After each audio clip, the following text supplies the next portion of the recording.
La date de l'élection présidentielle devrait être maintenue pour l'année 2018 selon le Comité national de l'observation des élections. Ce dernier réclame que l'avant-projet de loi sur le code électoral soit rendu public avant d'être transmis à l'Assemblée nationale. Les investisseurs malagasy ont du mal à trouver des débouchés sur le marché de l'exportation de pierres précieuses. Bien que les minéraux précieux de la Grande Île arrivent à pénétrer le marché international, ce sont surtout les étrangers qui tirent bénéfice de cette vente.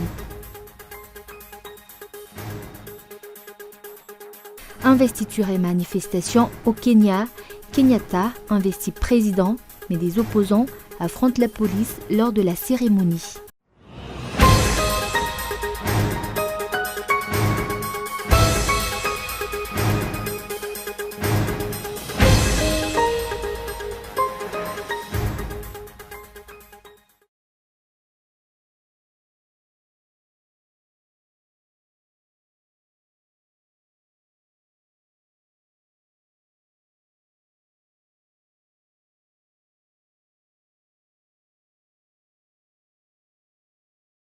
Bonsoir à tous et bienvenue dans ce journal. À la une, la date de l'élection présidentielle devrait être maintenue pour l'année 2018 selon le Comité national de l'observation des élections au KMF-CNOE. Ce dernier réclame que l'avant-projet de loi sur le code électoral soit rendu public avant d'être transmis à l'Assemblée nationale. Reportage de Mian Tarangenev. Après que la CENI a déclaré qu'il lui faudrait 363 jours pour préparer correctement l'élection présidentielle, le KMF-CNOE a annoncé que la réalisation de l'élection présidentielle en 2018 ne devrait poser aucun problème. Cependant, les craintes concernant les raisons qui empêchent la publication de l'avant-projet de loi sur le code électoral avant son passage entre les mains des parlementaires demeurent. Si le processus électoral n'est pas transparent, il risque d'y avoir une crise pré- et post-électorale, comme le redoutent les politiciens et la société civile. Si ce code devrait normalement être adopté par les parlementaires au cours de cette session ordinaire, reste à savoir si cet avant-projet de loi correspond ou non à la proposition soumise par la commission consultative. Le code électoral, actuellement, ce n'est pas encore arrivé au niveau de l'Assemblée nationale, c'est que le texte n'est pas encore là. Ce qui revient à dire qu'ils vont demander par après donc une session extraordinaire pour que cette loi passe. N'importe comment. Cette loi va passer et cette loi sera votée parce que vous savez qu'est-ce que nous avons comme parlementaires chez nous à Madagascar. Et cette façon de faire, ils n'ont jamais pensé qu'ils ne sont pas seuls ici. Il y a déjà eu 35 partis politiques qui se sont mis devant eux pour demander une correction, pour leur demander que la loi... Cette loi passe d'abord quand même devant tous ces gens-là pour qu'on puisse en discuter s'il faut en discuter. Ou sinon, rien qu'un coup d'œil pour voir est-ce que ça correspondait à ce qui a été décidé ensemble. D'autre part, le comité de vigilance démocratique appelle à un dialogue avec les membres du gouvernement afin de connaître les détails de cet avant-projet de loi sur le code électoral, une demande qui reste à ce jour sans réponse. Actuellement, ce projet sur le code électoral n'est toujours pas arrivé entre les mains des parlementaires d'après l'un des membres du bureau permanent de l'Assemblée nationale. Que ce soit sur le plan social ou en matière de réconciliation nationale, Madagascar est dans une mauvaise posture.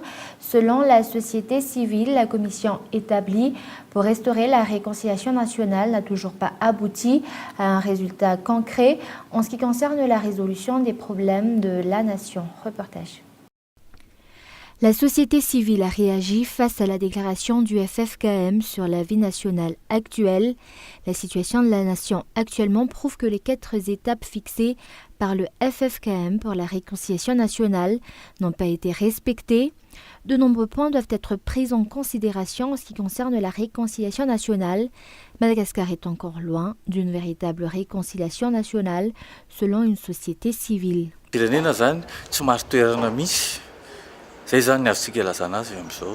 Si le FFKM a fait une telle déclaration, c'est pour une bonne raison.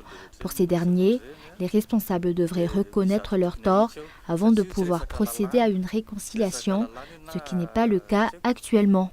Selon nous, la forme de réconciliation nationale actuelle n'est pas fondée. D'autre part, la vie sociale de la population demeure un problème. La recrudescence de l'insécurité, l'inflation et les diverses formes de corruption constatées ces dernières années en sont les preuves.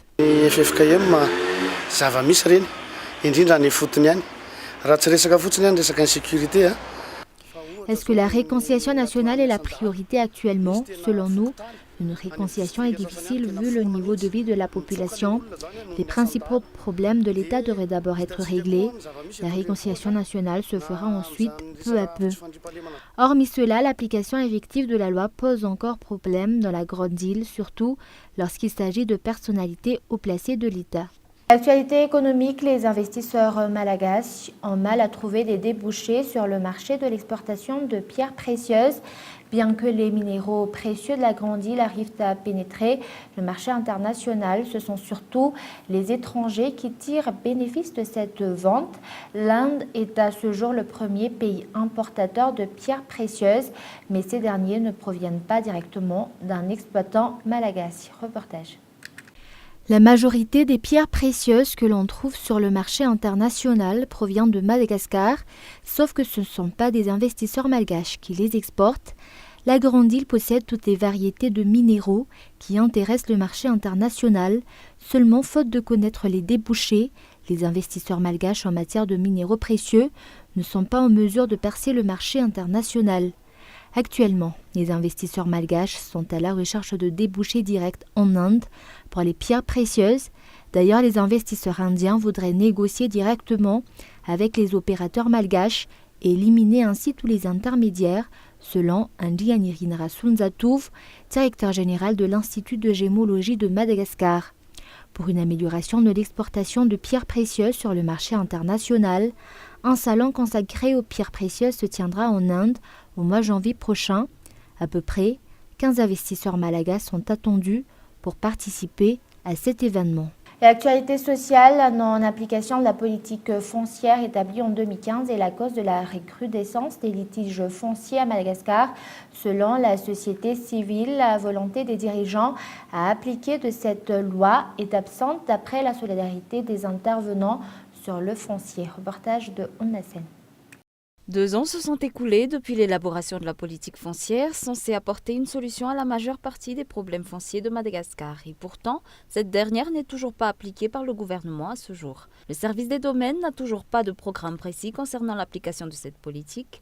La volonté politique dans l'application de cette loi fait défaut selon Adzanjiana Valn, vice-président de la solidarité des intervenants sur le foncier. La stratégie qui permet de résoudre les litiges fonciers de la grande île est définie par la politique foncière adoptée en 2015 selon les explications.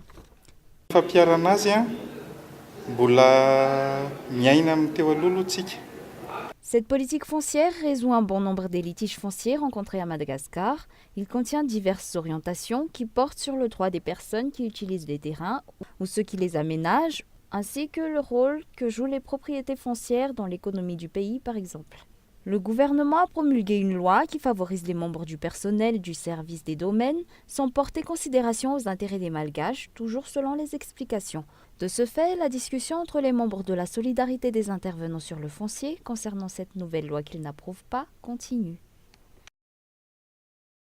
Et avant de passer aux actualités internationales, suite à la rencontre entre les représentants des enseignants-chercheurs et ceux du ministère de l'Enseignement supérieur et de la Recherche scientifique ce matin à Timazaz, les enseignants-chercheurs regroupés dans le syndicat des enseignants-chercheurs et chercheurs-enseignants de l'enseignement supérieur d'Antananarivo ou CSS Antananarivo dans un délai d'1 mois au ministère concerné pour répondre à leurs requêtes, une demande qui porte sur le paiement des indemnités des chercheurs retraités. Et à titre de rappel, une rencontre entre les deux parties a déjà eu lieu en 2015 pour discuter des avantages des chercheurs retraités, mais sans résultat jusqu'à ce jour.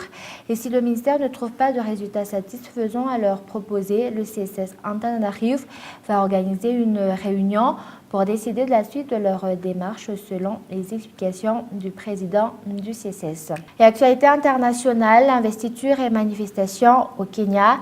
Kenyatta investit président, mais des opposants affrontent la police lors de la cérémonie. Reportage de France 24. À présent, journée importante avec l'investiture du président Kenyatta. Il a prêté serment et promet d'unifier le pays. Pas évident alors que le Kenya est divisé après 2 élections présidentielles coup sur coup. Le premier avait été invalidé. On l'écoute. Moi, Uhuru Kenyatta,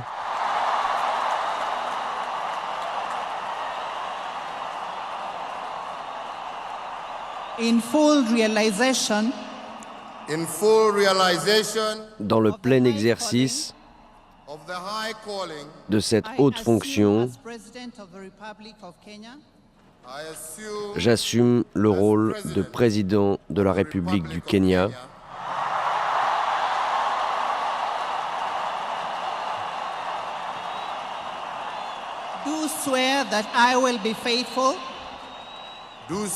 Je jure que je serai loyal et je jure fidélité à la République du Kenya. Unifier le pays, une promesse d'unité qui sonne creux pour l'opposition. Leur leader, Raila Odinga, avait appelé au boycott du scrutin présidentiel. Et bien, ses partisans ont tenté de perturber la cérémonie d'investiture. Ils ont été dispersés à coups de gaz lacrymogène et de tirs de semonce par les forces de l'ordre. La police est également intervenue lors du discours de Raila Odinga, qui rejette la victoire de Kenyatta. Et il affirme que lui aussi sera investi président courant décembre. Et le pape en Birmanie, son discours évoque la minorité sans la nommer. Il appelle également au respect du groupe ethnique. Écoutons les explications. Notre nation est une riche tapisserie de différents peuples, cultures, langages et religions sur fond de grands potentiels naturels. C'est l'objectif de notre gouvernement de faire valoir la beauté de notre diversité et d'en faire notre force en protégeant les droits, en encourageant la tolérance et en assurant la sécurité de tous. Avant de se quitter, je vous rappelle les grands points de ce journal. La date de l'élection présidentielle devrait être maintenue pour l'année 2018 selon le Comité national de l'observation des élections ou KMF-CNOE. Ce dernier réclame également que l'avant-projet de loi sur le code électoral soit rendu public avant d'être transmis à l'Assemblée nationale. Et les investisseurs malagasy ont mal à trouver des débouchés sur le marché de l'exportation de pierres précieuses, bien que les minéraux précieux de la Grande Île arrivent à pénétrer le marché international. Et enfin, l'investiture et la manifestation au Kenya. Kenyatta investi président, mais des opposants affrontent la police lors de la cérémonie. Et voilà, c'est la fin de ce journal. Merci de votre fidélité. Au revoir et bonne soirée à tous.